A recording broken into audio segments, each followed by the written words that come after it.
Should NRIs invest in India?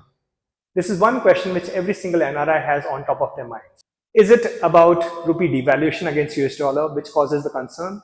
Or is it about the taxation in India for the mutual funds?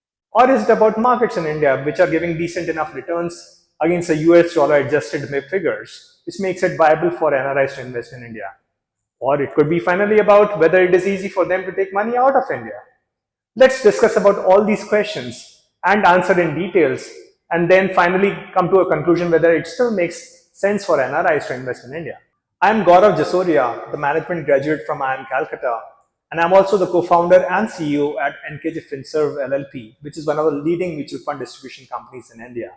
We have been helping thousands of our investors in generating wealth over the last 19 years. Please get in touch if you need any help or if you have any questions around mutual funds and how you can potentially invest in mutual funds over a longer term to accumulate and generate phenomenal wealth.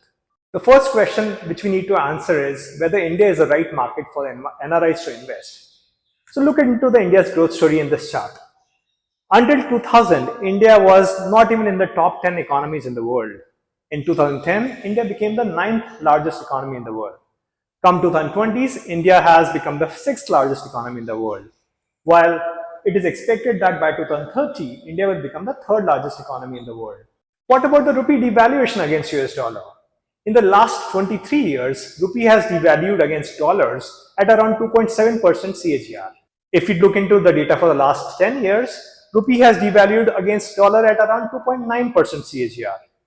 In the same duration of last 23 years, Sensex has given a return of around 13.3% CAGR, while a US S&P 500 has given a CAGR of 5.7%.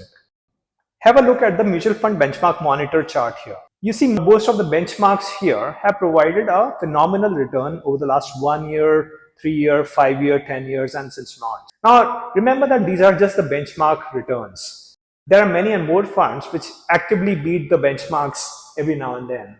Here is the benchmark return for 4 specific indices, namely Nifty 50 TRI, Nifty Large Mid Cap 250 TRI, Nifty Mid Cap 150 TRI, and Nifty Small Cap 250 TRI. Here, if you look into the CAGR returns for 5 years, 10 years, and 12 years, assuming the investments were made in lump sum in April 2012, 5 years got completed in April 17, 10 years in April 22, which was the peak of the COVID, and 12 years in April 24, which was very recent. Look at the various returns which these indices have provided across the time horizon. Have a check at Nifty Midcap 150 TRI. In 5 years, it was 21.53% return on CAGR basis. 10 years at the COVID times, it was 18.46%, while in 12 years in recent history, it was 19.92%. And check the corresponding absolute returns as well.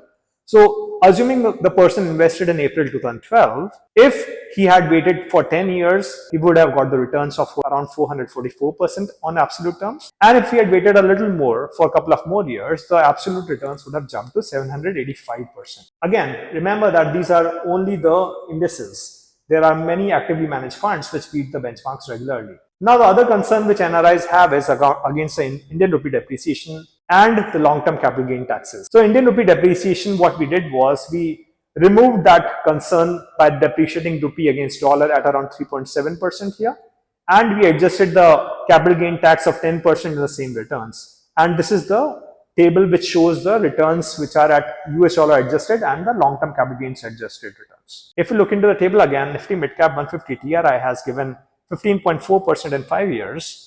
In 10 years, when it was COVID, it was 13%, while in 12 years, it is 14%. And the absolute return is 145% in 5 years, 10 years, 396%, and 12 years, it jumped to 703%. And these are the final numbers post taxation and post the Indian rupee depreciation against US dollars. So what we saw was, one, Indian benchmarks have been giving amazingly good returns, which justifies in itself that NRIs should invest.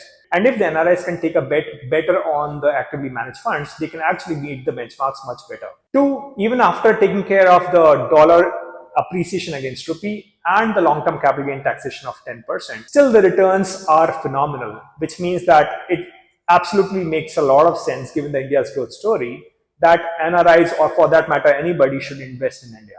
If you like our video, please click on subscribe and hit like so that we can create more and more interesting videos for you and you will always be updated about all the latest happenings around this channel.